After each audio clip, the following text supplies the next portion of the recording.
2002 жылы Каменский сүт зауыты жабылып, сонда жұмыс істеген 1200 адамға 8 сотық жерден үлес берілген. Бірақ әлі күнге дейін өздеріне тиесілі жерлеріне тұрғындар қолдарын жеткізе алмай келеді. 2002 жылдан бері бірнеше рет иесі өзгерген 153 гектар жер аумағында кей азаматтар үй салып үлгеріпті. Алайда жердің жаңа иесіміз деп өздерін таныстырған Газ Девелопмент жауапкершілігі шектеулі серіктестігі аумақты темір қоршаумен жауып салынған үйлерді сүріп тастамақ. Біз бұл жерді өлмей бермейміз.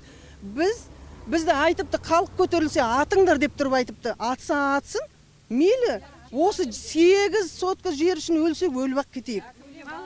Тура өртейміз де өзімізді өлеміз, біз жерді бермейміз.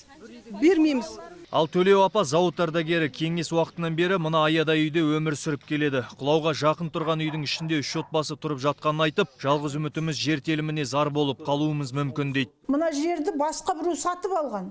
Енді біздің алып қойып, уже фундамент құйып қойдық, үй салып жатыр елдер. Соның бәрін мінекей алып қойғалы жатыр. Сол алып қойғалы жатса, содан кейін болды, бітті. Бүкіл қазақ далада шулап қалған мынау. Одан да шулап қалғанша сол поляда енді жатпаймыз ба барып.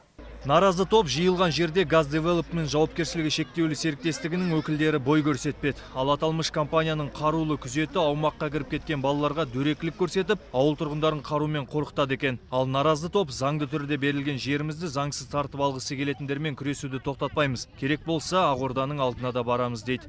Әнуарбек Жәлелұлы, Серік Қаржаубаев, Қазақ Ньюс, Алматыдан.